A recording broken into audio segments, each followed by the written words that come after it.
Olá, hoje nós estamos aqui para efetuar nossa resolução de questões, nosso terceiro encontro de monitoria.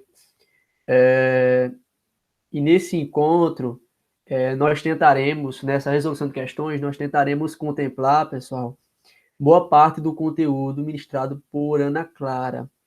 Então, para que pudéssemos contemplar boa parte do conteúdo e, consequentemente, para que nós pudéssemos dar um primeiro passo, de modo a facilitar a resolução da avaliação com vocês, então nós responderemos 35 questões.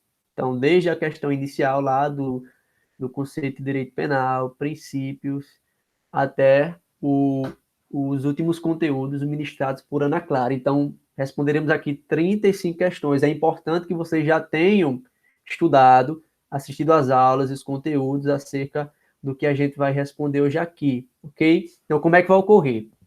Perceba, eu vou passar o slide, quando eu passar o slide, obviamente, vai estar já na primeira questão. São questões de concurso de nível superior, sua maioria.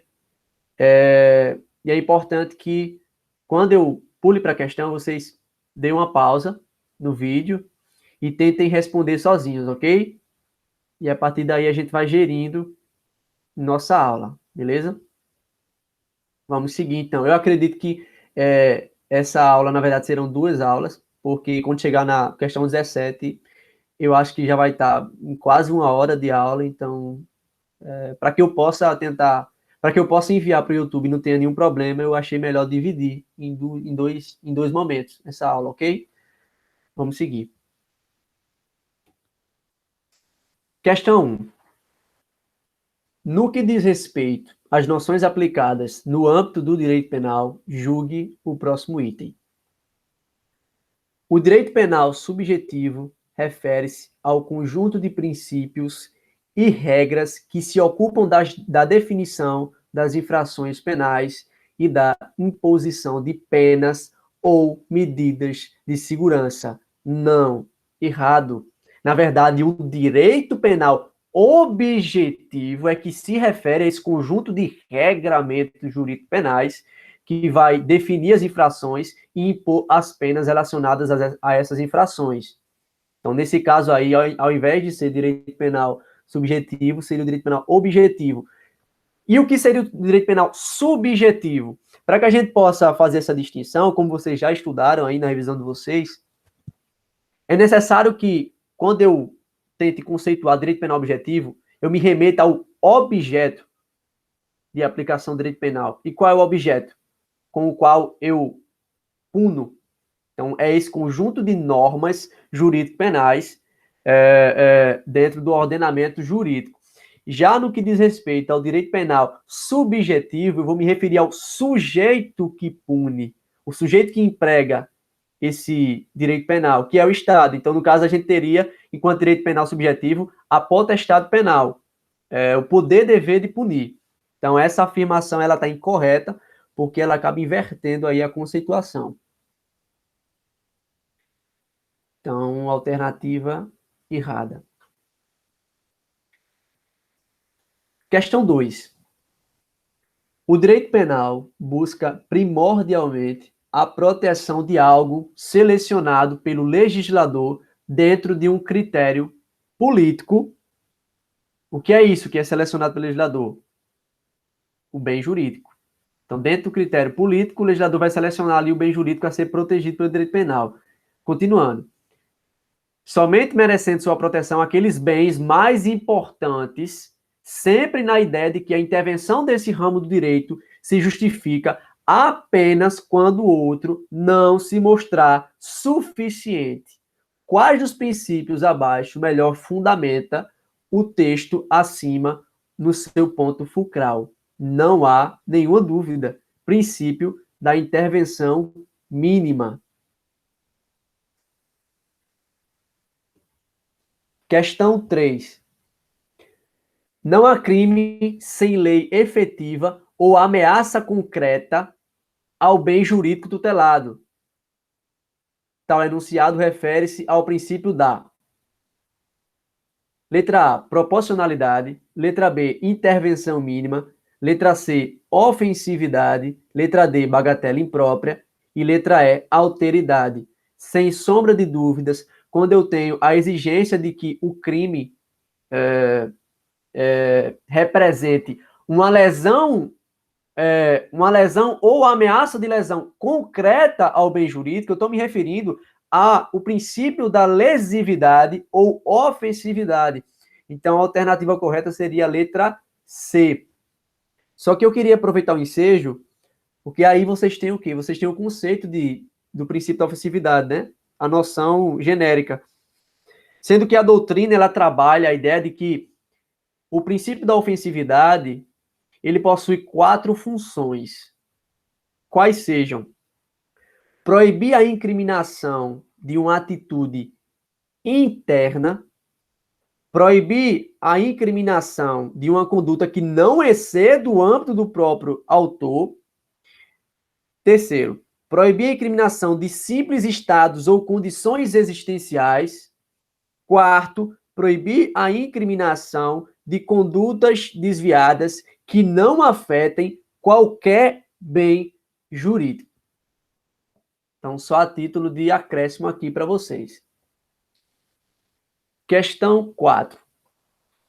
De acordo com a doutrina predominante no Brasil, relativamente aos princípios aplicáveis ao direito penal, assinale a opção correta. Letra A. O princípio da taxatividade ou o mandado de certeza preconiza que a lei penal seja concreta e determinada em seu conteúdo. Corretíssimo. Essa é a noção do princípio da taxatividade, que, por sua vez, é um desdobramento do próprio princípio da legalidade. Só que o enunciado continua.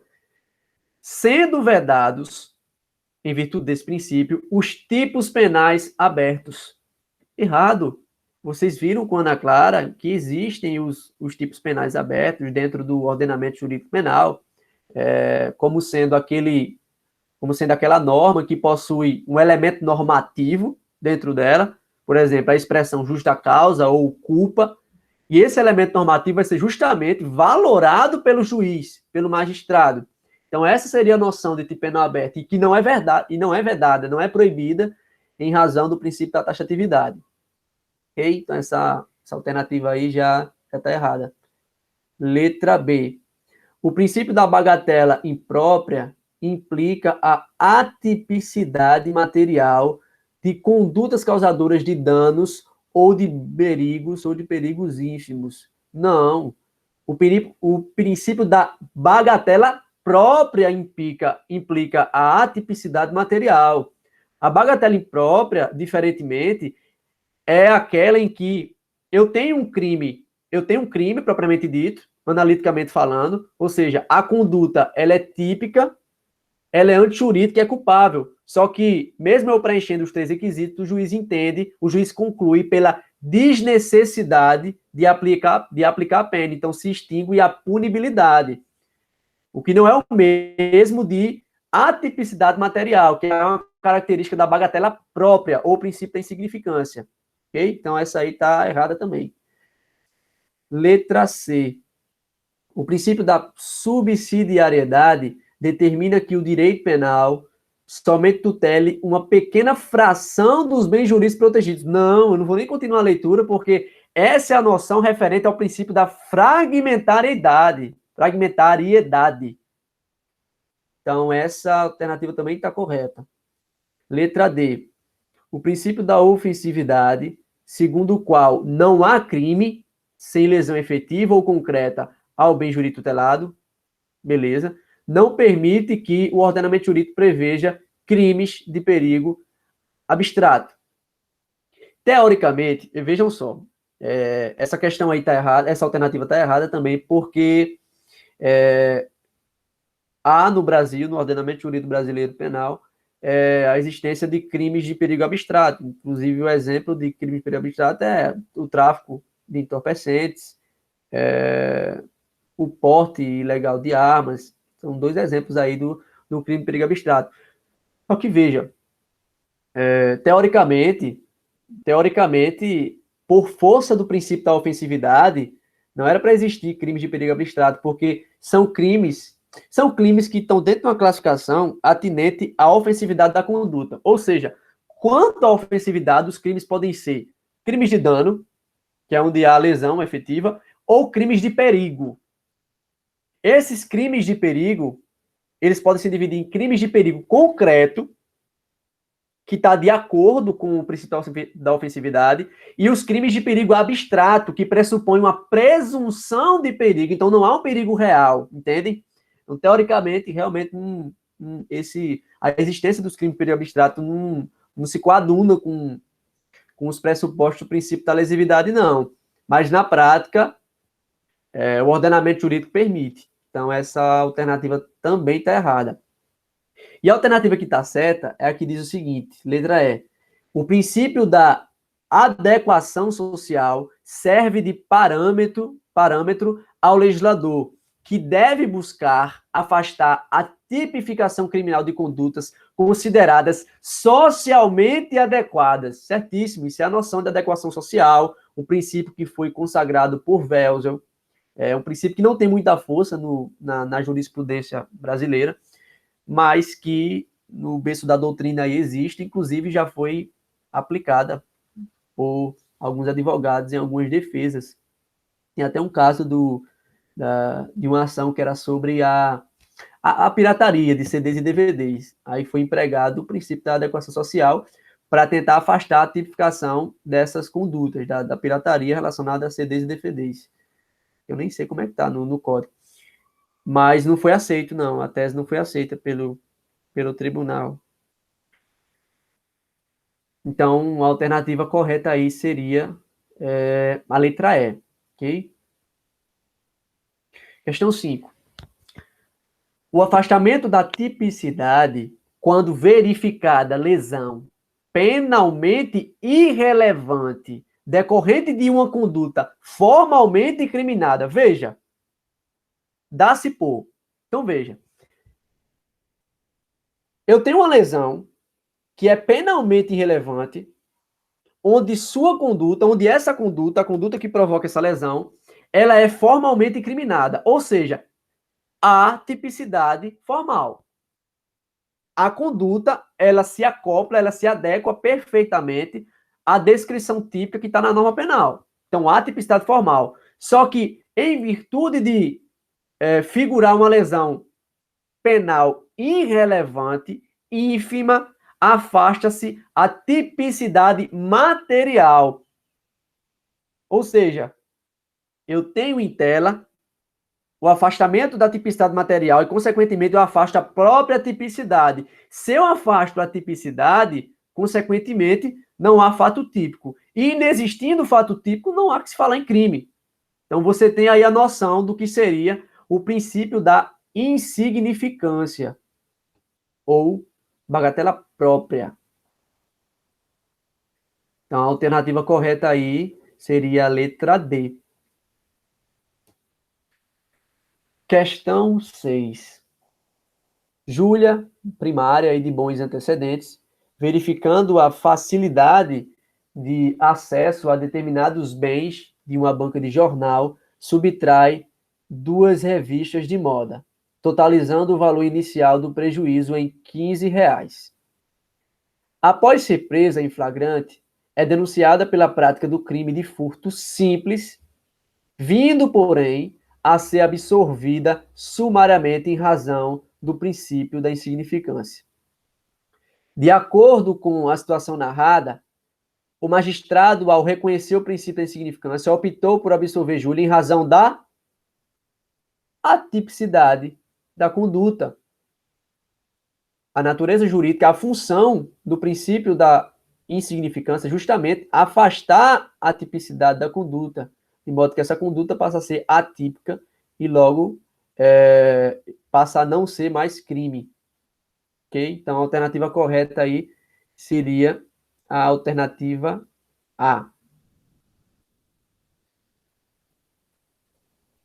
Aí você tem aqui, né, na última alternativa, extinção da punibilidade.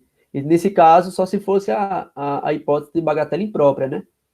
onde o juiz aí ia concluir pela desnecessidade de aplicação da pena.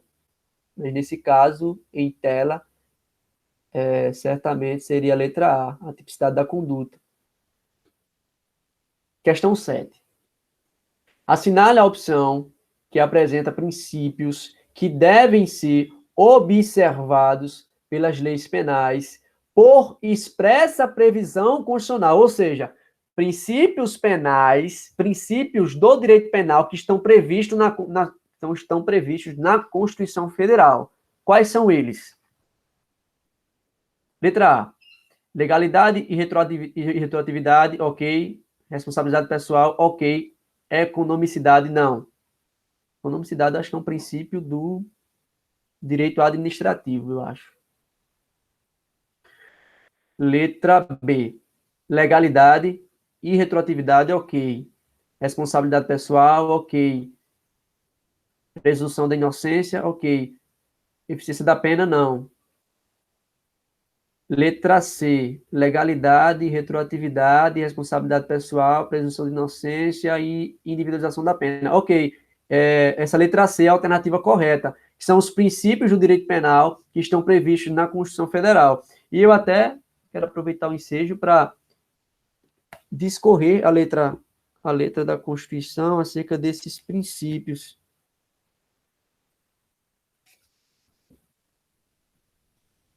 Princípio da legalidade é o primeiro, né? Princípio da legalidade.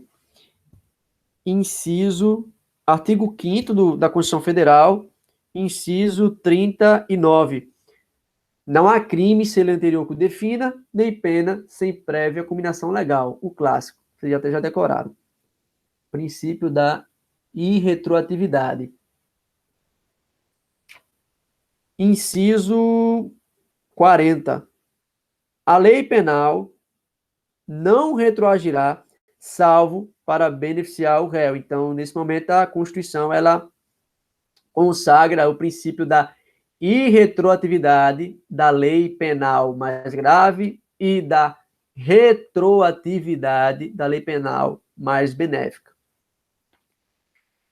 Princípio da responsabilidade pessoal ou da intransmissibilidade da pena ou da intranscendência da pena. O que é que diz esse princípio? Inciso 45. Nenhuma pena passará da pessoa do condenado, podendo a obrigação de reparar o dano e a decretação do perdimento de bens ser, nos termos da lei, estendidas aos sucessores e contra eles executadas até o limite do valor do patrimônio transferido. Princípio da intransmissibilidade da pena. Princípio da presunção de inocência. Inciso 57. Ninguém será considerado culpado até o trânsito em julgado de sentença penal condenatória. E, por fim, princípio da individualização da pena, que está constante no inciso... Meu Deus, eu sou muito ruim agora, Romano. Inciso 46. Eu acho que é isso. Inciso 46 do artigo 5º da Constituição, que diz o seguinte: a lei regulará a individualização da pena. Veja, essa individualização da pena, que é uma exigência constitucional dirigida ao Estado, ela se divide em 3 momentos, 3 etapas da individualização. Primeiro momento, individualização legislativa, que é quando o próprio legislador individualiza uma pena em abstrato em relação à conduta que ele descreve no tipo penal. Então, você vai ter aí a ideia de uma pena em abstrato, que é aquela ideia de mínima e máxima, de 6 a 10 anos, de 6 a 20 anos. Então, é o primeiro momento da individualização da pena. E é interessante ressaltar que esses momentos da individualização da pena, ele se coaduna muito com o princípio da proporcionalidade. Afinal de contas, o legislador, quando ele individualiza a pena, essa pena tem que se relacionar com a gravidade do delito que o próprio legislador pretende reprimir. Ok? Segundo momento da individualização da pena, individualização judicial, que ocorre na sentença penal condenatória, no momento da dosimetria da pena. E a terceira e última etapa da individualização da pena é justamente o momento da execução da pena, que é efetuado pelo juiz de execução. Então, você vai ter aí essas 3 etapas, onde haverá necessidade de individualizar, de adequar a pena à conduta cometida, com a forma como ela foi cometida, uma série de exigências que desdobram desse princípio constitucional penal, ok? Então, a alternativa correta, a letra C. Questão 8. De acordo com o entendimento do Supremo Tribunal Federal, a aplicação do princípio da insignificância pressupõe a constatação de certos vetores para se caracterizar a atipicidade material do delito. Tais vetores incluem reduzidíssimo grau de reprovabilidade do comportamento, desvalor relevante da conduta e do resultado, mínima periculosidade social da ação, relevante ofensividade da conduta do agente e, letra E, expressiva lesão jurídica provocada. Veja, vou pegar aqui para vocês. O princípio da insignificância, para que ele seja aplicado em sede jurisprudencial, é necessário que se preencha, teoricamente, 4 requisitos objetivos, que são os vetores de que a questão fala. Primeiro, mínima ofensividade da conduta do agente. Segundo, nenhuma periculosidade da ação, nenhuma periculosidade social da ação. Terceiro, o reduzidíssimo grau de reprovabilidade do comportamento. E, por fim, a inexpressividade da lesão jurídica provocada.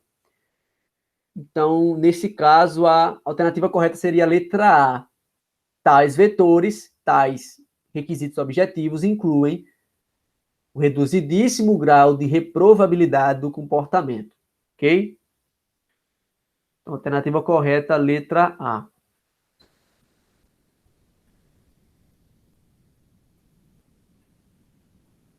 Questão 9. O princípio da intervenção mínima no direito penal encontra reflexo. Letra A. No princípio da fragmentariedade e na teoria da imputação objetiva. Letra B. No princípio da fragmentariedade e na teoria da imputação objetiva. Fragmentariedade não, subsidiariedade e teoria da imputação objetiva. C. Nos princípios da subsidiariedade e da fragmentariedade. D. No princípio da fragmentariedade e na proposta funcionalista sistêmica. E. Na teoria da imputação objetiva e na proposta funcionalista sistêmica. Veja, a questão pede o quê? O princípio da intervenção mínima do direito penal encontra reflexo. Ou seja, o que é que a questão quer? Ela quer os desdobramentos do princípio da intervenção mínima. Quais são, pessoal? Fragmentariedade e subsidiariedade. Então, a alternativa correta seria a letra C. Princípio da subsidiariedade e da fragmentariedade. Olha aí, concurso na banca FCC, defensor público. Olha aí, hein? Se defensor público, quem não quer? Questão 10.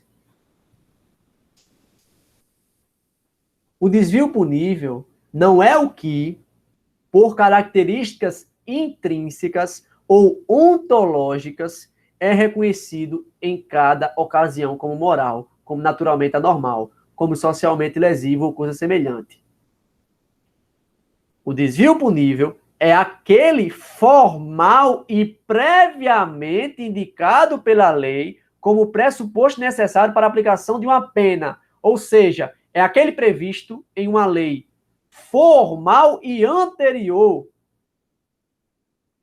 Veja, esse é um trecho do livro Direito e Razão, da obra Direito e Razão de Ferrajoli, e o enunciado diz o seguinte: o texto precedente faz referência principalmente aos princípios penais da... Não há dúvida.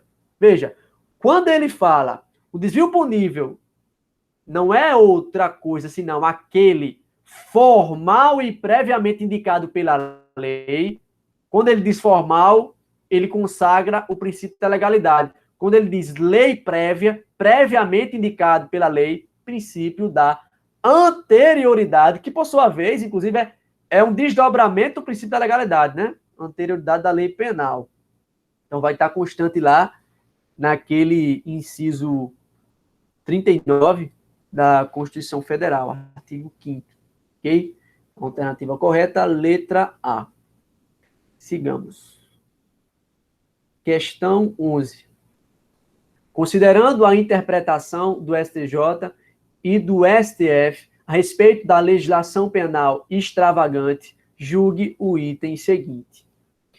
Considere que o prefeito de determinado município tenha emitido ordem de fornecimento de 20 litros de combustível a ser pago por esse município. A indivíduo que não era funcionário público, nem estava realizando qualquer serviço público e que conduzia veículo privado nos termos da tipificação estipulada pelo Decreto-Lei número 201. Nessa situação, o precedente do STJ, segundo o precedente do STJ, não se aplica o princípio da insignificância, pois, quando há crime contra a administração pública, o bem penal tutelado não é somente de ordem patrimonial, mas também relacionado à proteção da moral administrativa. Veja, essa questão está se remetendo a um precedente do STJ, a um julgado do STJ, ou do posicionamento jurisprudencial do STJ. Então, eu preciso saber primeiro se o STJ ele aplica ou não o princípio de insignificância na hipótese de crime contra a administração pública. E preciso saber também se este é o fundamento para que ele afaste a aplicação da insignificância em hipóteses de crime contra a administração pública. Veja, essa questão ela está correta, mas vamos para a fundamentação. Essa questão, essa afirmação, ela está correta com fulcro na súmula 599 do STJ, que diz o seguinte: o princípio da insignificância é inaplicável aos crimes contra a administração pública. Esse é o posicionamento jurisprudencial do STJ assentado em entendimento sumulado. E veja, na fundamentação dessa súmula, desse entendimento, há a seguinte afirmação. Segundo a jurisprudência desta Corte, não se aplica o princípio da insignificância aos crimes cometidos contra a administração pública, ainda que o valor seja irrisório, porquanto, uma vez que a norma penal busca tutelar não somente o patrimônio, mas também a moral administrativa. Então, é justamente o que diz a questão. O bem penal tutelado não é somente ordem patrimonial, mas também relacionado à proteção da moral administrativa. E, por isso, a afirmação correta, corretíssima. Ok? Então, a gente já sabe aí, pessoal, que em sede de princípio de significância, nas hipóteses de crime contra a administração pública, não se aplica. Segundo o entendimento do STJ. Ok? Questão 12. Segundo o entendimento sumulado do STJ, do Supremo Tribunal de Justiça, reputa-se inaplicável o princípio de significância. Veja, a questão está pedindo o entendimento sumulado, então é aquilo que está presente, que está constante em súmula do STJ. O que não está, não conta nessa questão. Letra A. Os crimes ambientais e aos crimes patrimoniais, sem violência ou grave ameaça, a pessoa, se reincidente, o acusado. Não, nesse caso aí, se for reincidente, o entendimento do STJ é que não se aplica o princípio de significância, em regra. Letra B. Aos crimes praticados contra a criança e o adolescente e aos crimes contra a ordem tributária, não. Letra C seria a correta. E justamente é uma coisa que a gente já sabe, que na hipótese de crimes contra a administração pública, eu não vou poder aplicar o princípio da significância segundo o entendimento simulado do STJ. E, além disso, a letra C enfatiza a figura das contravenções penais praticadas contra a mulher no âmbito das relações domésticas. Então, vamos ver se está correto ou não. Entendimento simulado do STJ, justamente o que a gente falou. Súmula 599. O princípio da insignificância é inaplicável aos crimes contra a administração pública. E súmula 589 é inaplicável o princípio da insignificância nos crimes ou contravenções penais praticados contra a mulher no âmbito das relações domésticas. Então, a alternativa correta seria a letra C. O que talvez fosse confundir um pouco para a galera que já estudou, é o fato de essa afirmação só contemplar a figura das contravenções penais. Mas, de qualquer forma, ela não anula a possibilidade de você também contemplar a figura dos crimes, né? Se ela dissesse, por exemplo, apenas as contravenções penais praticadas, aí realmente estaria errado. Mas, nesse caso, está certo. Ok? Então, basicamente, é aquela discussão que vocês viam no meu privado. Ah, Christian, que moída é esse da jurisprudência do STF com o STJ em relação ao princípio da insignificância? E é justamente isso. Você vai ter alguns crimes, e aqui eu não vou, como é que se diz, exaurir o entendimento. Existem outros crimes também que a eles não são aplicados o princípio da insignificância. É um rol muito vasto, mas dentre eles vocês têm essas duas figuras aí, dos crimes contra a administração pública e dos crimes ou contravenções praticadas contra a mulher no âmbito das relações domésticas. E tem também, pessoal, uma questão muito interessante que é quanto à reincidência, que eu até acabei de falar aqui, na alternativa A.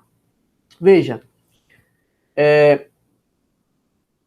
o STJ, majoritariamente, ele entende que a reincidência, ela afasta a aplicação do princípio de significância, ou seja, se um determinado sujeito ele perpetra uma conduta que é considerada ínfima, que é considerada de bagatela, por isso podendo ser aplicado o princípio da insignificância, se esse sujeito ele já é reincidente, o STJ majoritariamente ele entende por não aplicar o princípio da significância.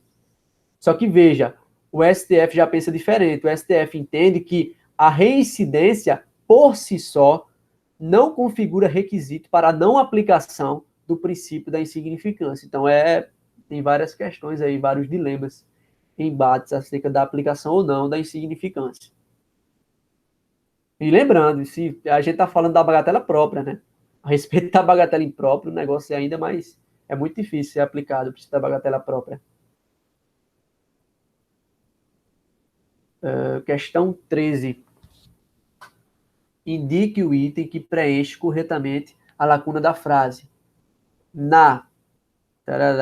O preenchimento do tipo é feito a partir de outras disposições, de modo que, para a sua realização, remete-se a outras disposições jurídicas, remissão interna e externa, ou atos administrativos. Face à imprecisão do conteúdo do tipo, ou seja, para concretizar a norma, o intérprete precisa recorrer a estas, sem as quais não se torna possível, pois estas disposições limitam as margens de espaço de decisão. Que norma penal é essa? Se eu tenho uma norma penal, veja, eu tenho uma norma penal cujo preenchimento do tipo é feito a partir, ou seja, a descrição típica é feita, o preenchimento da descrição típica é feito a partir de outras disposições, ou seja, a norma se remete a outras disposições jurídicas ou atos administrativos para que se afigure completa. Então, eu tenho aí em tela a norma penal em branco. A alternativa correta seria a letra C. Questão 14. No direito penal, a necessidade de a norma ser complementada por outra de nível diverso, ou seja, de fonte diversa. No direito penal, a necessidade de a norma ser complementada por outra de fonte diferente denomina-se Não há dúvida. Norma penal em branco, heterogênea, heteróloga ou em sentido estrito. Então, a alternativa que estaria correta era a letra B. No que se refere às normas penais, assinale a alternativa correta. Letra A. As normas penais em branco podem ser homólogas, no caso, homogêneas, ou em sentido amplo. Correto. E heterólogas ou em sentido estrito. Certo. Essas últimas, as heterólogas, quando o complemento da norma for oriundo da mesma fonte legislativa. Não. A norma penal em branco heteróloga, heterogênea ou em sentido estrito, é quando o complemento da norma for oriundo da fonte diversa, de fonte legislativa diversa. Então, a banca aí inverteu o sentido. Está errada essa alternativa A. Letra B. As normas penais não incriminadoras podem ser subdivididas em permissivas, explicativas e complementares. Está correto. Está correto.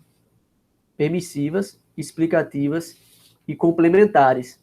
As normas penais permissivas, justificantes, se destinam a eliminar a culpabilidade, isentando o agente de pena. Veja, para que eu não cometa para que vocês não fiquem confusos aqui, é interessante que a gente ressalte o seguinte.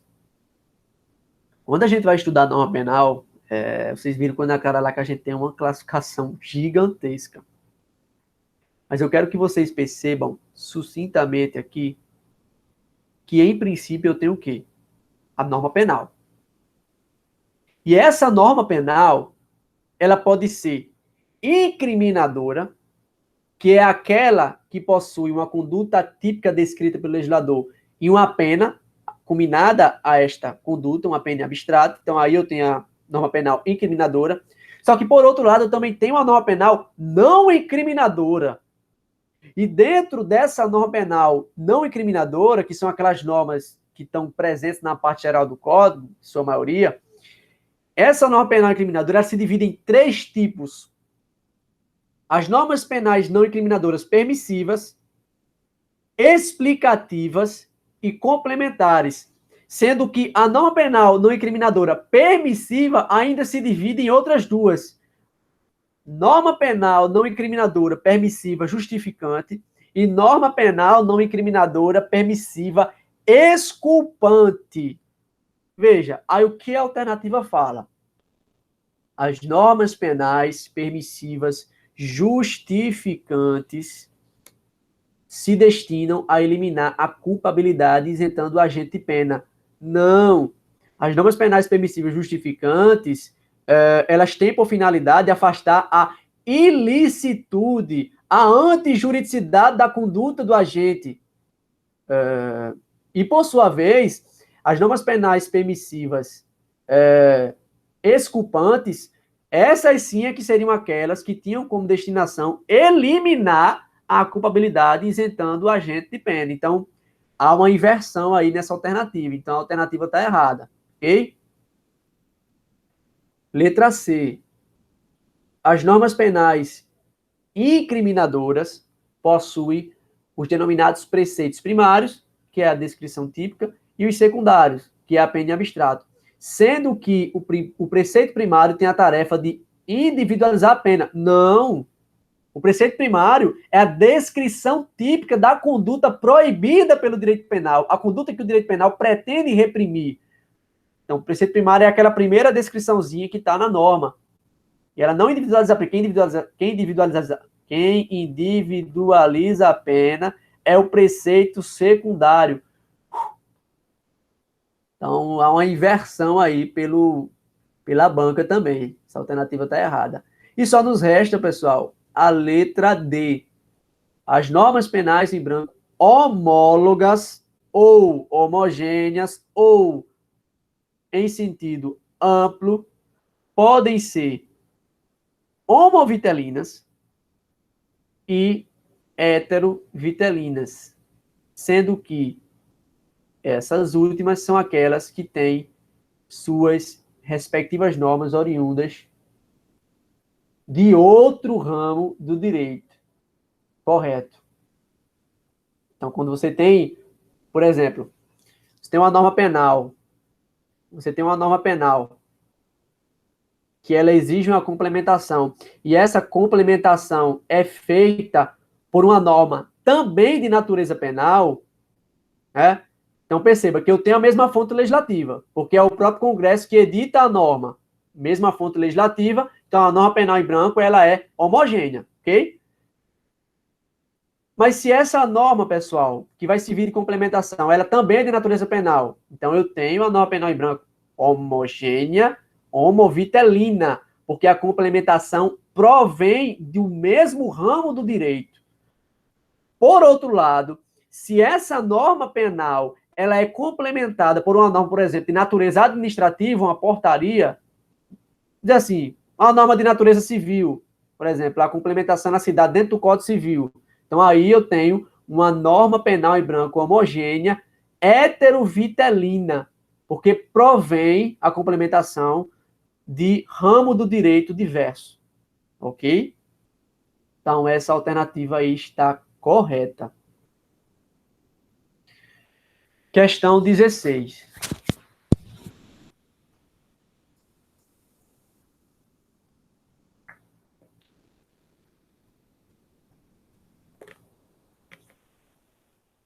No direito penal, a analogia é... Ele caiu o conceito de analogia, né? A analogia é uma forma, na letra A analogia é uma forma de autointegração da norma penal para suprir as lacunas porventura existentes. Letra B, é uma fonte formal imediata do direito penal. Não, analogia não é fonte de direito, não. Letra C, utiliza na modalidade jurídica preceitos legais existentes para solucionar hipóteses não previstas em lei. Não. Letra D, corresponde a uma interpretação extensiva da norma penal. Letra E, é uma fonte formal imediata, tal como o costume e o princípio geral do direito. Não, vejam, pessoal. A analogia, ela é um modelo, uma ferramenta de integração da norma penal para suprir as lacunas existentes. Ou seja, se eu tenho condutas, se, por exemplo, aparecem condutas que não são contempladas ou hipóteses concretas, do caso concreto, que não são contempladas pela norma, eu vou buscar outra norma que tenha uma noção semelhante relativa a essa conduta que surge. Então, eu vou integrar a norma penal. Agora, eu preciso fazer uma distinção com vocês, bicho. A gente não tem nem muito tempo, mas eu preciso fazer. Porque geralmente se confunde muito analogia e interpretação analógica. Analogia não é ferramenta de interpretação, é ferramenta de integração da norma penal. Mas eu acho que eu preciso ir ao código para poder explicar para vocês melhor o que é essa interpretação analógica e que ela é diferente da noção de analogia. Deixa eu ir no código aqui.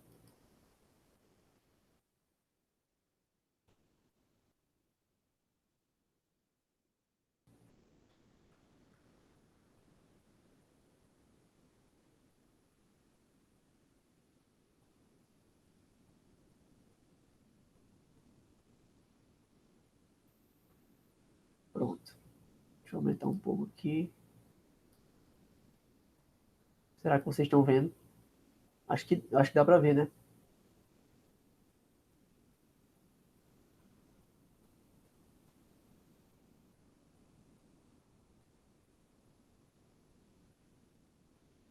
Crime de homicídio. Veja, pessoal. Quando. Deixa eu conversar um negócio bem breve com vocês. Quando o legislador ele cria um tipo penal, ele institui um tipo penal,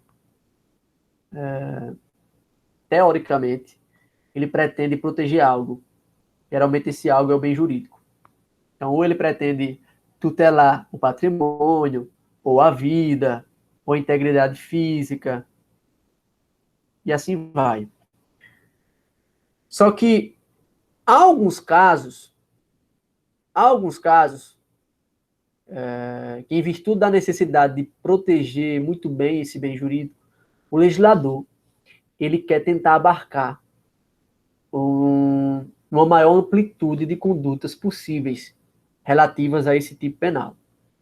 Aí, quando o legislador ele percebe que pode surgir muitas formas dessa conduta, aí ele vai descrevendo. Ó, por exemplo, se o cara fizer isso, aquilo, não sei o quê. Quando o legislador ele descreve as condutas, isso aí se chama fórmula casuística. Então veja aqui, ó, homicídio qualificado, veja aqui, ó, parágrafo 2º, se o homicídio é cometido, pulem aí já diretamente para o inciso 3º, com emprego de veneno, fogo, explosivo, asfixia, tortura. Então, quando o legislador ele emprega várias espécies de condutas, tentando abarcar o máximo de condutas possíveis, isso aí é chamado de fórmula casuística. Porém, tem uma hora que o legislador cansa. A imaginação do legislador ela acaba. Cara, eu não consigo mais pensar em outras condutas que representem o mesmo dano, o qual eu pretendo reprimir. O que é que eu faço? Eu descrevo um termo que permita que o próprio julgador, através da interpretação, adeque outras condutas que não estão previstas nessas fórmulas casuísticas, mas que podem se acoplar a outra fórmula, que é chamada fórmula genérica. Então, vejam, o legislador ele segue aqui com emprego de veneno, fogo, explosivo, asfixia, tortura ou outro meio indicioso ou cruel, ou de que possa resultar perigo comum. Ou seja, o julgador, quando o legislador ele descreve essa fórmula genérica, ele permite a incidência da interpretação analógica. Então, é isso que seria a interpretação analógica. Veja que a interpretação analógica ela tem uma lei, ela tem uma norma ali prevendo ela, mesmo que implicitamente. Então, a noção de interpretação analógica, ela diverge da noção de analogia, uma vez que interpretação é um modelo interpretativo, é uma ferramenta da hermenêutica, e a analogia é um modelo, uma ferramenta de integração da norma penal. Ok? Então, vamos seguir. Então, a alternativa correta aí seria a letra A. A ideia de que a analogia é uma forma de autointegração da norma penal para suprir as lacunas, porventura, existentes. Questão 17. O artigo 1º do Código Penal brasileiro dispõe que não há crime se ele é anterior que defina, não há pena sem prévia combinação legal. Considerando esse dispositivo legal, bem como os princípios e as repercussões jurídicas dele decorrentes, julgue o item que se segue. A norma penal deve ser instituída por lei em sentido estrito, razão porque é proibida em caráter absoluto a analogia no direito penal, seja para criar tipo penal incriminador, seja para fundamentar ou alterar a pena. Veja o que a questão diz. A analogia no direito penal é proibida em caráter absoluto. Errado. O que é proibido no direito penal é a analogia in bona parte. In bona parte não, meu Deus. O que é proibido no direito penal é a analogia in malam parte, a analogia que prejudica o réu. A analogia que é prejudicial, in malam parte, ela é vedada no direito penal. Ou seja, só é permitido o emprego de analogia se beneficia o réu, ou seja, só é permitido a analogia in bonam parte. Então, essa afirmação está errada. E a analogia não é proibida em caráter absoluto, só em parte. Questão 18. Em cada um do item a seguir, é apresentada uma situação hipotética seguida de uma assertiva a ser julgada. Veja, isso aí é um caso concreto que a gente vai ter que analisar. Nessa questão, a gente já está tratando, eu acho, de lei penal no tempo. Vejamos o enunciado. Bento praticou o crime de receptação, cuja pena é de reclusão de 1 a 4 anos. Posteriormente, por ocasião de seu julgamento, passou a vigorar, lei que, regulando o mesmo fato, unidade fática, impôs pena de 1 a 5 anos. Veja, se a pena anterior, que vigorava na época do fato, ela tinha reclusão de 1 a 4 anos, e a lei nova, a novatio legis, ela impõe uma pena de 1 a 5 anos, essa novatio legis, ela é prejudicial ao réu. Novatio legis impejus.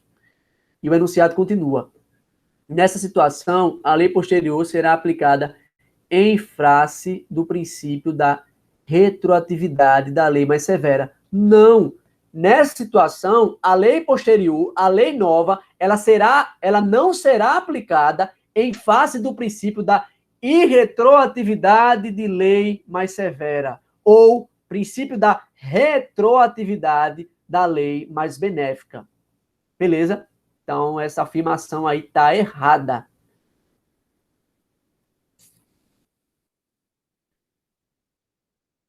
Questão 19.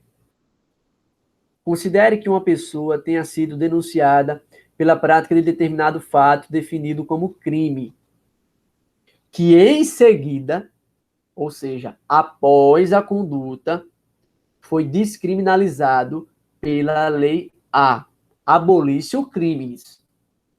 Posteriormente, foi editada a lei B, que revogou a lei A e voltou a criminalizar aquela conduta.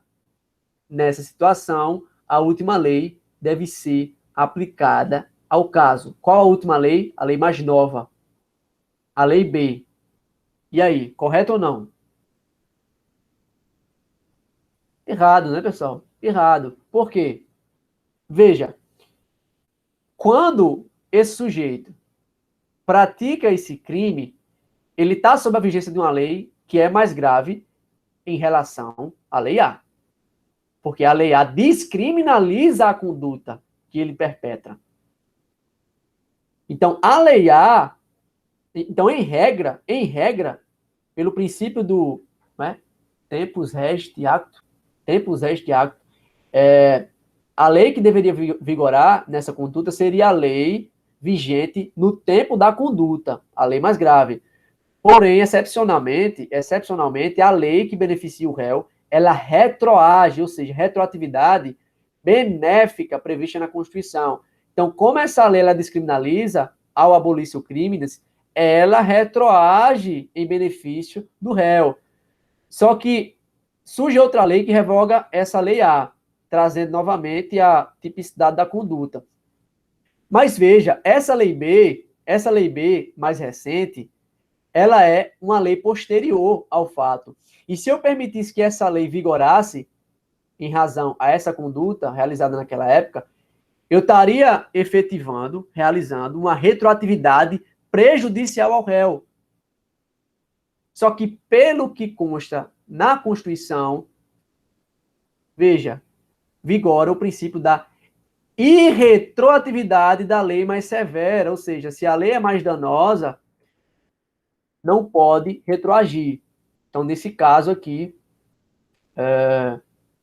essa última lei mais recente, ela não deve ser aplicada. Então, a afirmação ela está errada, pessoal.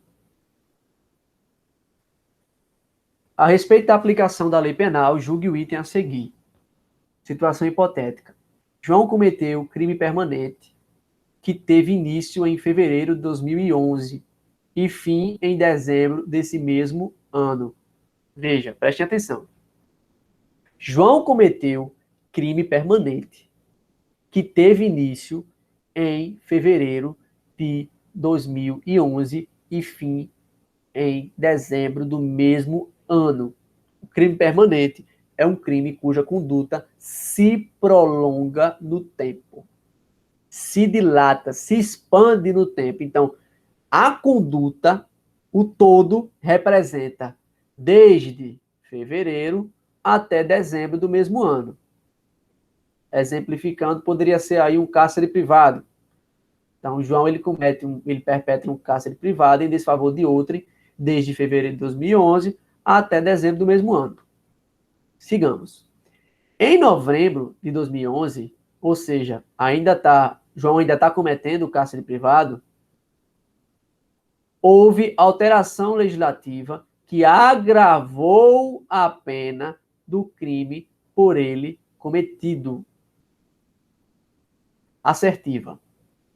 Nessa situação, deve ser aplicada a lei que prevê pena mais benéfica em atenção ao princípio da irretroatividade da lei penal mais gravosa. Veja, qual é a regra? Não, na verdade, qual é a exceção, né? A exceção é que pode haver retroatividade em benefício do réu. Porém, é vedada a retroatividade em desfavor do réu, ou seja, a retroatividade que prejudica o réu. Então, em regra, uma lei penal mais gravosa, ela não pode retroagir. Porém, excepcionalmente, sob a égide da súmula 711 do STF, acredito que é a 711, e a Ana Clara tratou com vocês na aula de lei penal do tempo, nas hipóteses de crime permanente ou continuado, vai prevalecer a lei penal que surge no momento da permanência ou continuidade da conduta. Então, nessa situação deve ser aplicada a lei que prevê pena mais benéfica? Não, errado. Nessa situação deve ser aplicada a lei penal mais gravosa. É uma das exceções relativas, acredito só a essa, relativas à retroatividade da lei penal. Então, nesse caso aí, a afirmação está errada. Porque nas hipóteses de crime permanente e continuado, a lei... E, na verdade, uma coisa que eu estava lendo um dia desse, o próprio César Roberto Bittencourt, ele fala que, nesse caso, não há nem sucessão de leis no tempo. Não há sucessão de leis no tempo. Não há concurso de leis a respeito de uma mesma conduta. Porque, na verdade, a conduta ela só se considera efetivamente cometida, perpetrada, quando termina. Então, aqui em dezembro. Então, o todo é fevereiro até dezembro, o cárcere privado. Então, eu só tenho a conduta efetivamente realizada ao fim, em dezembro. Então, se antes disso surge uma nova lei mais gravosa e eu continuo cometendo o cárcere privado, incidirá sobre esse caso a lei penal mais gravosa. Então, não tem nada a ver com a questão da sucessão de leis no tempo. Tem a ver com a ideia de que a conduta é a conduta do sujeito que se dilata no tempo. Não por exemplo, na hipótese de extratividade da lei penal, não é a lei que vai se movimentar no tempo para beneficiar ou para prejudicar o réu. Nesse caso aí, quem se movimenta no tempo, quem se expande, se dilata no tempo, é a própria conduta perpetrada pelo sujeito, por João. Ok? Questão 21. Segundo os princípios que regem a lei penal no tempo, a nova lei penal, independentemente de ser mais ou menos benéfica ao acusado, será aplicada.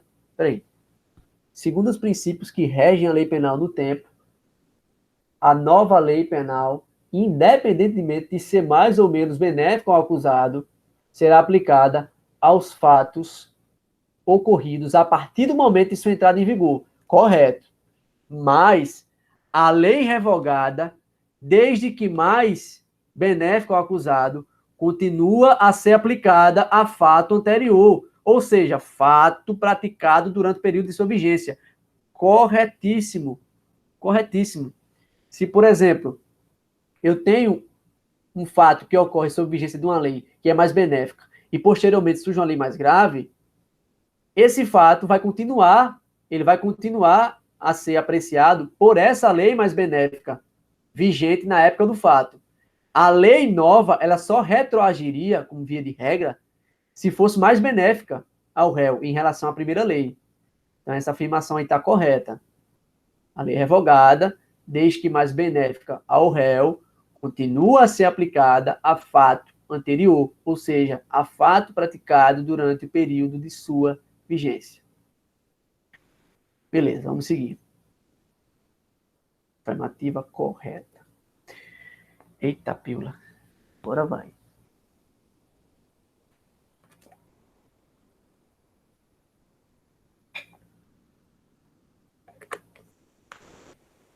Questão 22. Prestem bem atenção nessa questão, pessoal. O negócio aqui vai gerar. Renato, Bruno e Diego praticaram diferentes crimes de roubo com emprego de armas brancas. Renato, no ano de 2017, veja, o que é que vai ocorrer nessa questão aqui? Há 3 casos concretos diferentes. Primeiro é o caso de Renato, depois Bruno, depois Diego.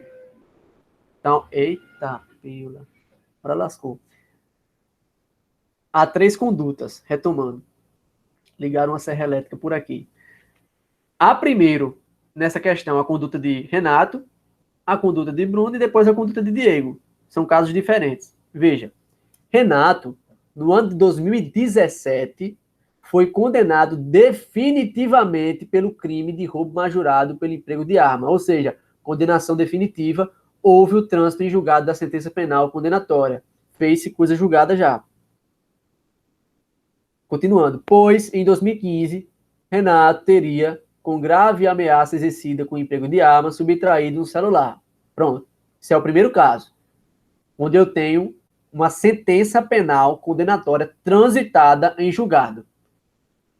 Bruno, por sua vez, foi condenado em primeira instância, em março de 2018, também pelo crime de roubo majorado pelo emprego de arma, já que teria utilizado um canivete para ameaçar a vítima e subtrair sua bolsa. Veja, que aqui eu já não tenho uma sentença penal condenatória transitada em julgado, eu tenho uma sentença prolatada em primeira instância.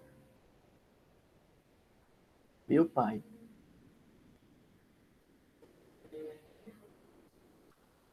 Terceiro caso, a decisão ainda está pendente de confirmação diante... Não, está relacionado ao caso de Bruno ainda, né? A decisão ainda está pendente de confirmação diante de recurso do Ministério Público apenas. Ah, beleza. Teve uma decisão em primeira instância e o Ministério Público, o parquet, apresentou um recurso. Ok. Então, ainda é a respeito de Bruno. Último caso. Diego, por sua vez, responde à ação penal pela suposta prática de crime de roubo majorado pelo emprego de arma. Então, é o mesmo crime, né? Nos 3 casos. Que seria um martelo, por fatos que teriam ocorrido em fevereiro de 2018. Estando o processo ainda em fase de instrução probatória. Então, ainda eu estou na fase de investigação. Instrução probatória. Ocorre que, em abril de 2018, então, nesse caso aqui, de Diogo, não houve nem sentença em primeira instância ainda. Não prolatou-se nem sentença em primeira instância. Então, eu tenho um caso, primeiro, onde há uma sentença penal condenatória transitada em julgado. Terceiro, sentença em primeira instância, sentença condenatória em primeira instância. E, por último, eu não tenho nem sentença ainda. Né? O processo ainda está rolando.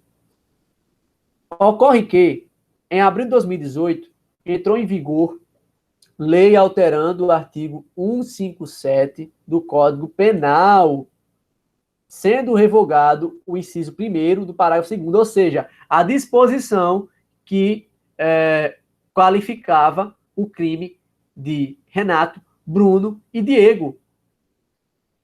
E passa a prever que apenas o crime de roubo com emprego de arma de fogo funcionaria como causa de aumento de pena. Ou seja, eu tenho uma lei nova, mais benéfica.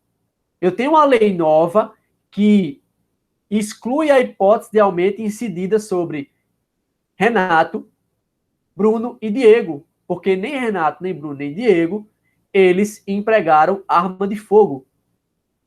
Renato empregou uma faca, Bruno um canivete e Diego, que foi um martelo. Então, seria excluída aí do âmbito da sentença a causa de aumento de pena. Então, tem uma lei mais benéfica. Beleza, até aqui eu entendi. Vamos lá. Considerando apenas as informações expostas e que a inovação legislativa não teria inconstitucionalidades as novas previsões. Pronto, agora vamos para o porém. Considerando esses 3 casos aí e a lei nova e tudo mais, vejam. Letra A. Seriam aplicáveis a Diego, que ainda não possui sentença condenatória em seu favor, com base no princípio da retroatividade da lei penal benéfica, mas não seriam aplicados a Renato e Bruno. Errado. Eu vou chegar na fundamentação. Letra B. Não seriam aplicáveis a Renato, que já possui condenação transitada em julgado, aplicando-se o princípio da irretroatividade da lei penal, mas deveriam ser aplicadas a Bruno e a Diego. Não seriam aplicáveis, na letra C, não seriam aplicáveis a Renato, Bruno, nem a Diego, já que os fatos imputados teriam ocorrido antes de sua entrada em vigor, aplicando-se o princípio da irretroatividade da lei penal. E a letra correta é a letra D, que diz o seguinte: seriam aplicáveis a Renato, a Bruno e a Diego em razão do princípio da retroatividade da lei penal mais benéfica. O que é que poderia provocar confusão?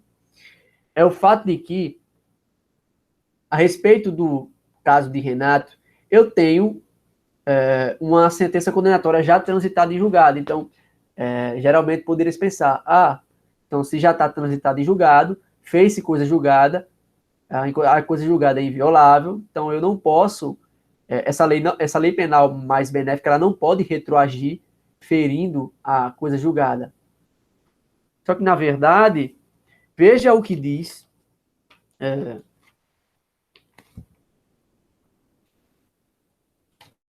veja o que diz o artigo 2º do Código Penal. Ninguém pode ser punido por fato que lei posterior deixa de considerar crime, cessando em virtude dela a execução e os efeitos penais da sentença condenatória. Parágrafo único. A lei posterior, que de qualquer modo favoreceu o agente, lei benéfica, aplica-se aos fatos anteriores, ainda que decididos por sentença condenatória transitada em julgado. Ou seja, essa lei penal mais benéfica, que vai surgir em 2018, abril de 2018, ou seja, vai surgir posteriormente à conduta de Diego, de Bruno e de Renato, essa lei ela vai retroagir em benefício de Diego, de Bruno e de Renato. Afinal de contas, mesmo Renato, mesmo o caso de Renato, tendo uma sentença penal condenatória transitada em julgado, mesmo assim a lei vai retroagir de acordo com o parágrafo único do artigo 2º do Código Penal. Então, ainda que haja sentença penal condenatória transitada em julgado, coisa julgada, haverá o abolício crimes e a lei penal retroagirá em benefício do réu. A alternativa correta aí seria a letra D. Seriam aplicáveis tanto a Renato quanto a Bruno, bem como a Diego, em razão do princípio da retroatividade da lei penal mais benéfica. Questão 23. Em relação à teoria da norma penal, no que concerne à aplicação da lei penal no tempo e no espaço, o tempo do crime e ao princípio da legalidade, é correto afirmar que considera-se cometido o crime tanto no momento da ação ou omissão, como no do implemento do resultado. Não. Pela teoria da atividade, que Ana expôs para vocês, pela teoria da atividade, somente se considera cometido o crime no momento da ação ou da omissão, no momento da conduta. Inclusive, o próprio Código Penal, em seu artigo 4º, ele estabelece isso quando diz: considera-se praticado o crime no momento da ação ou omissão, ainda que outro seja o momento do resultado. Então, esse artigo 4º, ele consagra a teoria da atividade em relação ao momento do crime. Então, quando vocês perguntar, eita, qual é o momento do crime? O momento da ação ou omissão. Ok? Vocês vão ter a figura aí também da teoria do resultado e teoria mista, ou da ubiquidade, né? Mas aqui vigora é a teoria da atividade. Então, essa alternativa está errada. Porque ela diz, considera-se cometido o crime tanto no momento da ação ou omissão, como também no implemento do resultado. Não. Negativo. Letra B. A existência de norma penal em branco viola o princípio da legalidade. Veja, é um grande porém isso aí. Por quê? Em tese, não. Em tese, a norma penal em branco ela não viola o princípio da legalidade. Mas parte da doutrina, e foi uma coisa até que Ana Clara, eu acho que expôs para vocês, parte da doutrina, ela defende, acho que parte minoritária da doutrina, ela defende que a norma penal em branco, ela viola, sim, o princípio da legalidade. Mas, como via de regra, não viola. Então, essa banca aqui, ela aceitou o entendimento de que a existência da norma penal em branco, ela não viola o princípio da legalidade, de modo que essa alternativa ela está errada. Não viola o princípio da legalidade. Letra C. Os institutos da lei excepcional e temporária previstos no artigo 3º do Código Penal não foram recepcionados pela Constituição Federal de 1988. Foram sim. É errada também.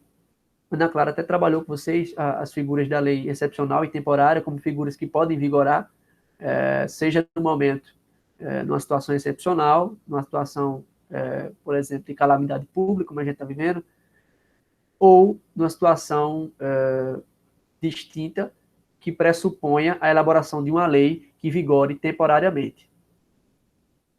Letra D. O Instituto da Abolitio Criminis aplica-se apenas aos fatos criminosos anteriormente consolidados que ainda não tenham sido alcançados por sentença penal condenatória. Não. O Instituto da Abolitio Criminis aplica-se apenas aos fatos criminosos anteriormente consolidados, mesmo que já tenham sido alcançados por sentença penal condenatória transitada em julgado. Então, essa alternativa também está errada. E, por fim, a gente tem aí, letra E, nas situações do crime continuado e crime permanente, a aplicação de lei penal mais gravosa, que tenha entrado em vigor na constância da continuidade ou da permanência, não viola o princípio da irretroatividade da lei penal mais gravosa. Corretíssimo. Corretíssimo.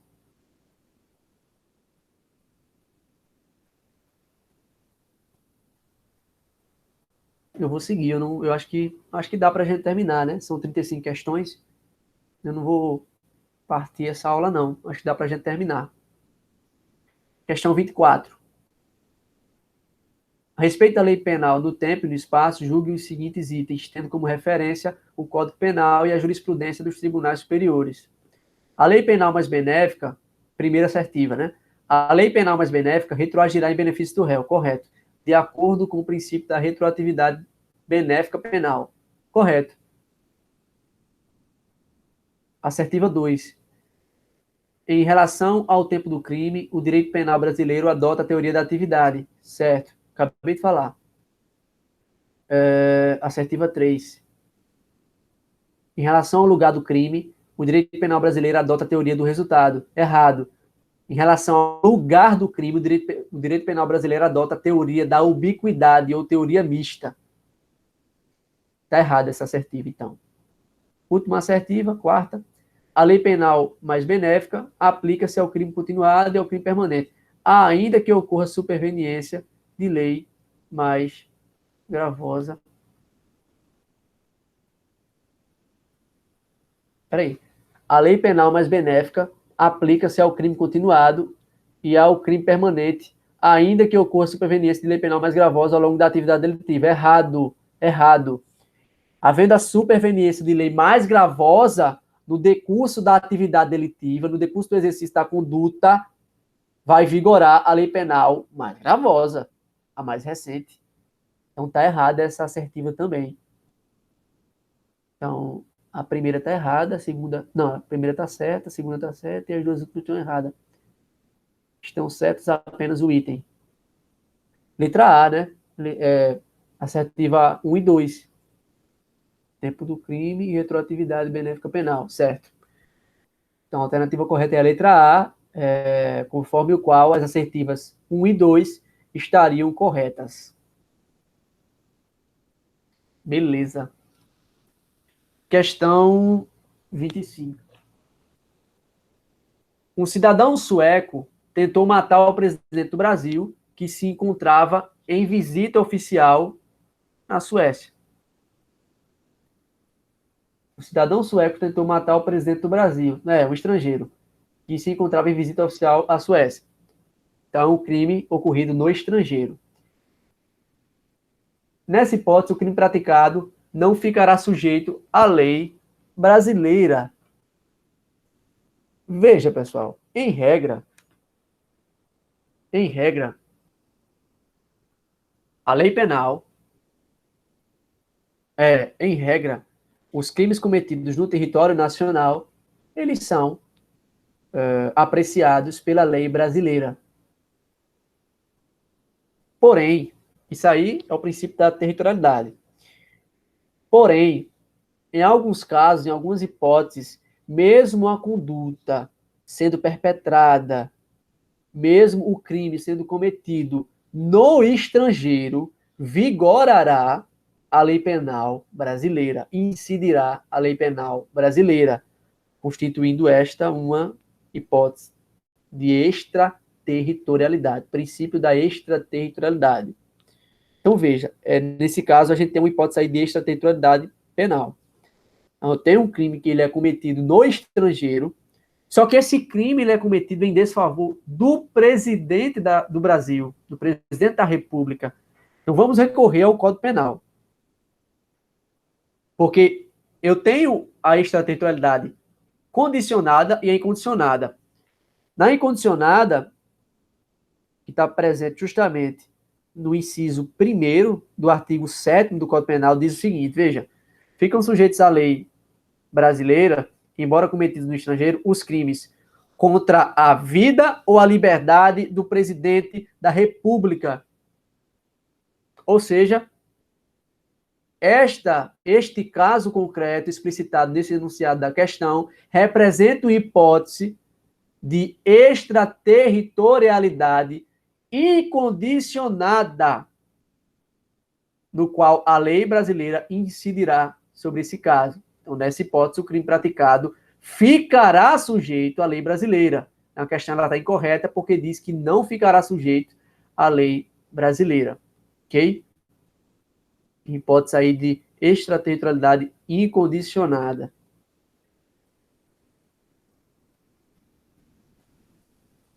A respeito da aplicação da lei penal, julgo o item a seguir. Aplica-se a lei penal brasileira a crimes cometidos dentro de navio que esteja a serviço do governo brasileiro, ainda que a embarcação esteja ancorada em território estrangeiro. Pronto. Nessa questão aí, a gente tem uma hipótese em que os crimes eles são cometidos no território estrangeiro. Aí você poderia pensar, Cristian, é uma hipótese de extraterritorialidade, né? Porque está fora do território brasileiro. E mesmo assim a lei penal brasileira vai incidir. Opa, extraterritorialidade. Errado. Princípio da territorialidade. Por quê? Porque o navio que está a serviço do território brasileiro, a serviço do governo brasileiro, ele se considera uma extensão do território brasileiro, pelo que consta do artigo 5º, parágrafo 1º. Para os efeitos penais, consideram-se como extensão do território nacional as embarcações ou aeronaves brasileiras de natureza pública ou as de natureza privada a serviço do governo brasileiro, onde quer que se encontrem, ou, bem como, as aeronaves ou embarcações brasileiras mercantes ou de propriedade privada que se achem, respectivamente, no espaço aéreo correspondente ou em alto mar. Então, essa afirmação aí, ela está correta. Aplica-se a lei brasileira a crimes cometidos dentro de navio que esteja a serviço do governo brasileiro, ainda que a embarcação esteja ancorada em território estrangeiro. Correto. Questão 27. Em razão da teoria da ubiquidade, e aí, no caso, a gente está falando do lugar do crime, né? Em razão da teoria da ubiquidade, considera-se praticado o lugar do crime,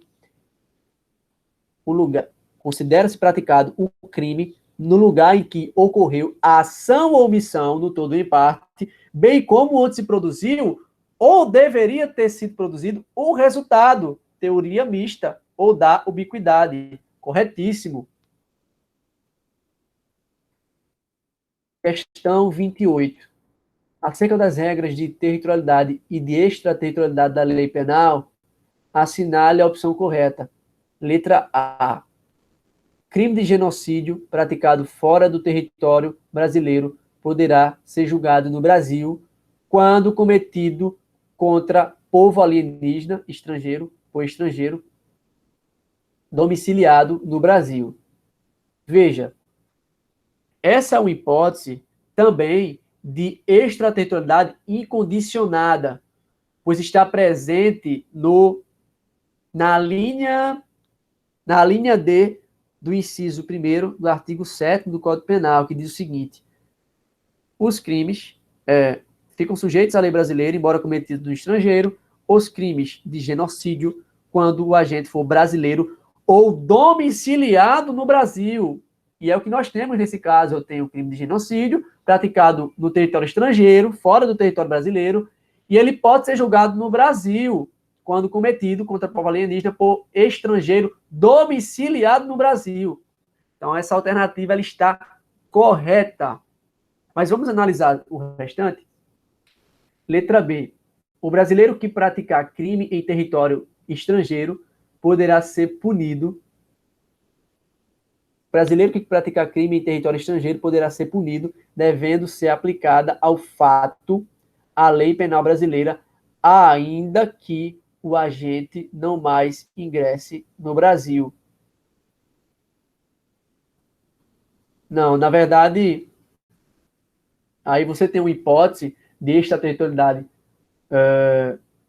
condicionada, onde uma das hipóteses, vejam que uma das hipóteses da extraterritorialidade condicionada é justamente que o agente ele ingresse no Brasil, né? Então, nesse caso aí, a alternativa estaria correta, ou estaria errada. Letra C. Crime contra a administração pública nacional praticado no exterior ficará sujeito à lei brasileira quando o agente criminoso que estava a serviço da administração regressar ao Brasil. Veja, eu tenho na letra C um crime contra a administração pública, certo? Só que veja que essa afirmação, crime contra a administração pública praticado no exterior, e a questão diz que vai estar sujeito à lei brasileira, até aí está correto. Só que veja, ao final, a questão diz o seguinte: quando o agente criminoso que estava a serviço da administração regressar ao Brasil. Então, essa afirmação pressupõe uma condição para que a lei brasileira seja aplicada em face desse crime. Então, se esse crime é um crime contra a administração pública, é uma hipótese de extraterritorialidade incondicionada presente no inciso 1º do artigo 7º do Código Penal. Então, você tem lá, ó, na linha C, ficam sujeitos à lei brasileira, embora cometidos no estrangeiro, crimes contra a administração pública por quem está a seu serviço. Não há nenhuma condição estabelecida, pré-estabelecida, para que a lei brasileira se aplique em face desse crime. Então, esse regresso ao Brasil é uma condição presente nas hipóteses de extraterritorialidade condicionada. Então, essa alternativa também está errada. Letra D. Crime praticado em embarcação de propriedade de governo estrangeiro quando se encontrar em mar territorial brasileiro. Ficará sujeito à lei penal brasileira. Veja o que é que eu tenho. Eu tenho um crime que é praticado dentro de uma embarcação de propriedade de governo estrangeiro, governo de outro país, quando se encontra no mar territorial brasileiro, ou seja, no território brasileiro. Nesse caso, a questão diz que fica sujeita à lei brasileira. Não. Pelo princípio da reciprocidade, essa embarcação que está a serviço, que é de propriedade do governo estrangeiro, ela também se considera uma extensão do território estrangeiro, de modo que vigorará, nesse caso, a lei penal estrangeira. Ok? Então, essa alternativa também está errada. E, por fim, letra E, crime praticado em aeronave brasileira, de propriedade privada em território estrangeiro, não se sujeita à lei brasileira, mesmo que não seja julgado no exterior. Crime praticado em aeronave brasileira, de propriedade privada em território estrangeiro, não sujeita à lei brasileira, mesmo que não seja julgado no exterior. Não, essa hipótese, quando o crime ele é cometido numa aeronave ou numa embarcação brasileira de propriedade privada no exterior, pode ocorrer de esse crime ser apreciado pela lei penal brasileira. Inclusive, é uma hipótese de extraterritorialidade condicionada. Então, você vai ter ali, ó, no artigo 7º, inciso 2º, a linha C. Ficam sujeitos à lei brasileira, embora cometidos no estrangeiro, os crimes praticados em aeronaves ou embarcações brasileiras, mercantes ou de propriedade privada, quando em território estrangeiro e aí não sejam julgados. Então, a alternativa ela também está errada.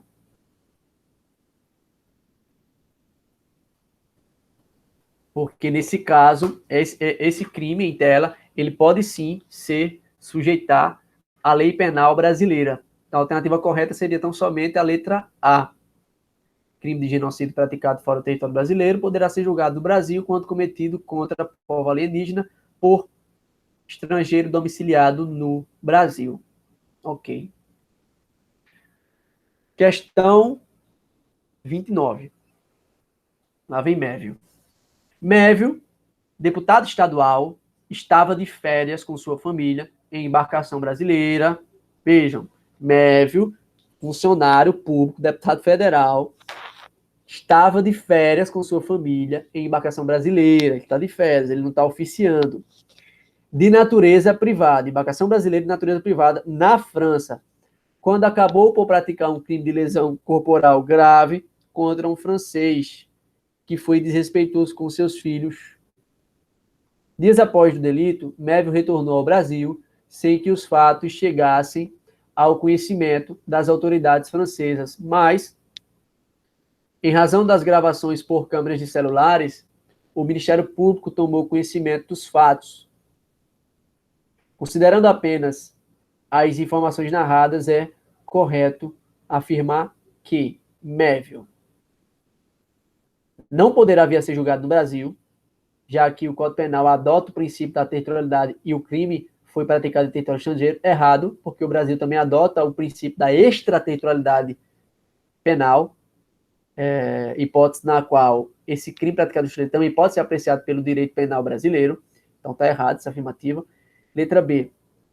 Não poderá vir a ser julgado no Brasil, pois, apesar de o Código Penal prever hipótese de extraterritorialidade, Mévio não está a serviço da administração e a vítima era estrangeira.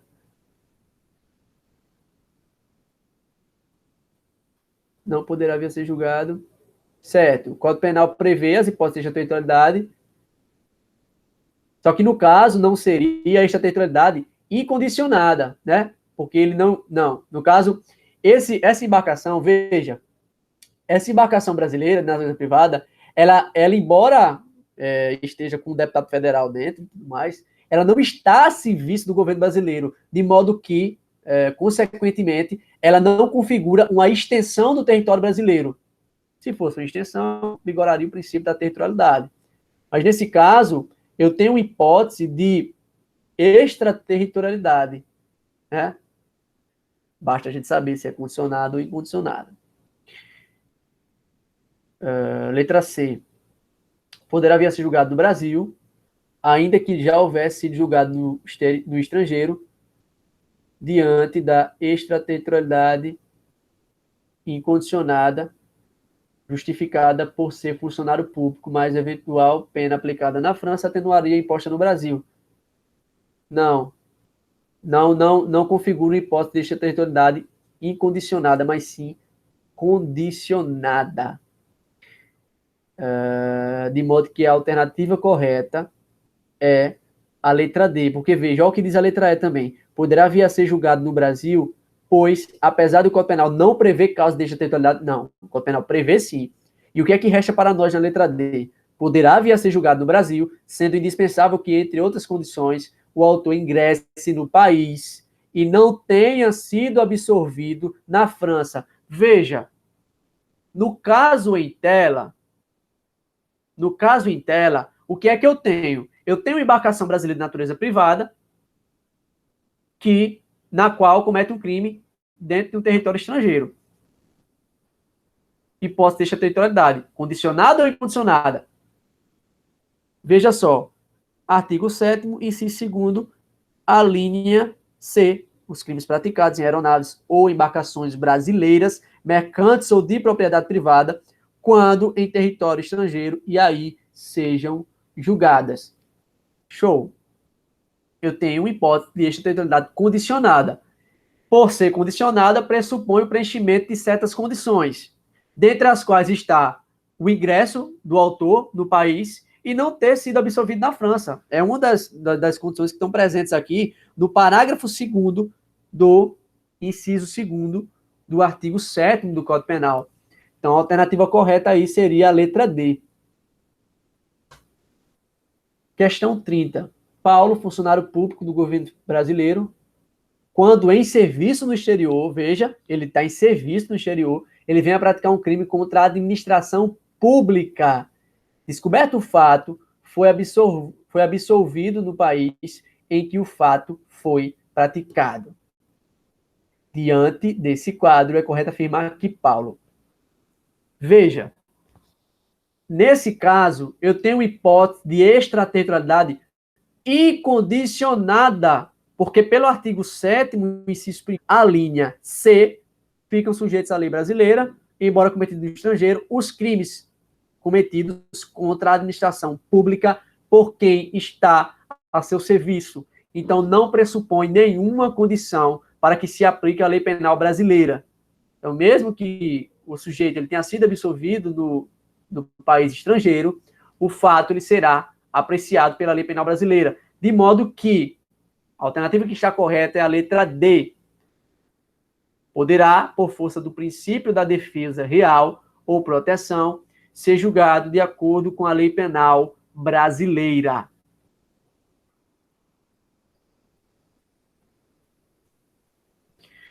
Questão 31. Arlindo desferiu diversos golpes de faca no peito de Tom, sendo que, desde o início dos atos executórios, ele tinha a intenção de, com seus golpes, causar a morte do seu desafeto. Então, o dolo era matar.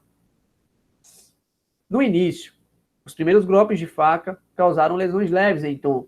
Na quarta facada, porém, as lesões se tornaram graves e os últimos golpes de faca foram suficientes para alcançar o resultado morte pretendido. Arlindo, para conseguir o resultado final mais grave, praticou vários atos com crescentes violações ao bem jurídico, mas responderá apenas por um crime de homicídio, por força do princípio da. Veja, Nessa hipótese, o que é que eu tenho? Eu tenho um crime fim. Eu tenho um crime fim que é cometido, que é atingido através da realização de atos meios, de crimes meios. Qual é o crime meio? As lesões. Então, através das lesões corporais, que também configuram crime, eu atinjo outro crime, o cometimento de outro crime, que é o crime de homicídio. Ah, Christian, então haveria aí concurso de crimes, porque Arlindo ele comete tanto lesões corporais quanto o crime de homicídio. Show. Errado. Porque por força do princípio da consunção, o crime fim absolve o crime meio, sobretudo na hipótese de crime progressivo, que é essa que está em tela aí para vocês. Então, nesse caso aí, a Arlinda iria responder apenas por um crime de homicídio por força do princípio da consunção, por se tratar de crime progressivo. Alternativa correta, letra E. Para solucionar o conflito aparente normas, são empregados os princípios da. Veja, dentre essas alternativas, qual delas apresenta dois princípios que pretendem solucionar o conflito aparente normas? Letra A, princípio da especialidade e princípio da subsidiariedade. É interessante ressaltar aqui que vocês não devem confundir, não confundam, pelo amor de Deus, o princípio da subsidiariedade enquanto solucionador do conflito aparente em normas, com o princípio da subsidiariedade, que é o desdobramento do princípio da interação mínima. Então não confunda não, viu? Não é a mesma coisa. Questão 33. Pedro subtraiu bem imóvel pertencente à administração pública, valente da facilidade propiciada pela condição de funcionário público. Pedro responderá pelo crime de peculato, e não pelo delito de furto, em decorrência do princípio da especialidade. Eu tenho uma conduta que se peculiariza em peculato, de modo que eu afasto a conduta de furto, uma vez que a conduta de peculato está mais peculiarizada ao fato cometido. Então, é o mesmo exemplo que a Ana deu para vocês, relacionado o homicídio e o infanticídio. Né? A gente sabe que no infanticídio, você mata alguém, você mata a outrem, porém, o infanticídio pressupõe que esse outrem seja o seu filho e você esteja sob a influência de estado puerperal. Então, nesse caso aí, do peculato, o crime de peculato, ele pressupõe elementos mais específicos, comparativamente ao crime de furto. Né? O sujeito ele tem que ser funcionário público, então o crime ele já não é um crime comum, né? Como o crime de furto o é. É um crime próprio. O crime de peculato é um crime próprio, porque pressupõe que o sujeito seja funcionário público. Né? E, inclusive, esse bem móvel ele é pertencente à administração pública. Então, você tem algumas disposições, você tem alguns elementos que peculiarizam a conduta, torna ela mais especial em relação à outra. Nesse caso, prevalece, Pedro responde pelo crime de peculato e não pelo crime de furto, à luz do princípio da especialidade. Show. Vamos lá, estamos acabando. Questão 34. Havendo conflito aparente de normas, aplica-se o princípio da subsidiariedade, que incide no caso de a norma descrever várias formas de realização da figura tipo. Errado. Quando a norma ela descreve várias formas de realização da conduta, eu tenho o quê? Um tipo plurinuclear. Ou seja, eu tenho vários verbos núcleos. Aí continua aqui. Bastando a realização de uma delas para que se conclua o crime. Essa descrição ela é relativa ao princípio da alternatividade. No caso, como eu falei para vocês, eu tenho um tipo plurinuclear, onde há vários verbos núcleo e eu preciso optar por um. Então, se o sujeito ele comete 3 verbos núcleo numa só conduta, não haverá concurso de crimes. O que pode haver é algum implemento no momento da dosimetria da pena, mas não haverá concurso de crimes. Inclusive, é importante lembrar, de acordo com o que a Ana Clara deu para vocês, que o princípio da alternatividade, para parte da doutrina, ele não configura, o princípio da alternatividade não configura princípio solucionador do conflito aparente de normas. Né? Ele vai pretender aí evitar a incidência do concurso de crimes. Então, essa afirmação ela está errada, porque eu trato a priori do princípio da subsidiariedade e eu relaciono ele a uma noção que é própria do princípio da alternatividade. Por fim, questão 35. No tocante à aplicação da lei penal, é correto afirmar que, letra A, o dia do começo inclui-se no cômputo do prazo. Correto? Corretíssimo. Artigo 10 do Código Penal, relativo à contagem de prazo. O dia do começo inclui-se no cômputo do prazo, contam-se os dias, os meses e os anos pelo calendário comum, calendário gregoriano. Então, essa afirmação está correta. Mas vamos analisar as outras para ver o que, é que a gente acha. Letra B. A lei penal excepcional ou temporária não se aplica ao fato praticado durante sua vigência, se decorrido o período de sua duração ou cessadas as circunstâncias que a determinaram. Errado. Se aplica sim.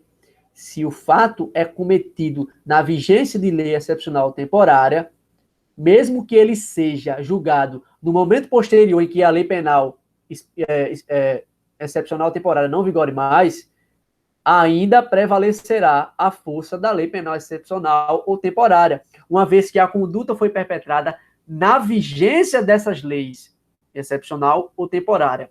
Então, a afirmação está errada. Letra C. Se considera praticado o crime no momento do resultado. Não. No momento da ação ou da omissão. Teoria da atividade. Letra D. As regras gerais do Código Penal aplicam-se aos fatos incriminadores por lei especial, ainda que esta disponha de modo diverso. Errado. Veja o que é que diz o Código Penal. Artigo 2º, artigo 12. As regras gerais deste Código aplicam-se aos fatos incriminados por lei especial, se esta lei especial não dispuser de modo diverso. Então, é a noção inversa do que a letra D ela expõe. Então, está errada também. Letra E, a lei posterior, que, de qualquer modo, favoreceu o agente, aplica-se aos fatos anteriores. Ok. Desde que não sejam decididos por sentença penal condenatória transitada em julgado. Errado. Ainda que sejam decididos por sentença penal condenatória transitada em julgado. Então, essa afirmação também está errada. E aqui, pessoal, a gente finaliza o nosso encontro. Espero que vocês aproveitem essa resolução de questões para tentar solucionar o máximo de dúvidas possíveis para que vocês possam fazer uma boa avaliação, ok? Então, qualquer coisa, entre em contato comigo para retirada de dúvidas. E anotem as dúvidas, se houverem, para expô-las na aula de quinta-feira, que servirá unicamente para retirar as dúvidas antes da avaliação. Eu agradeço a atenção de todos e todas.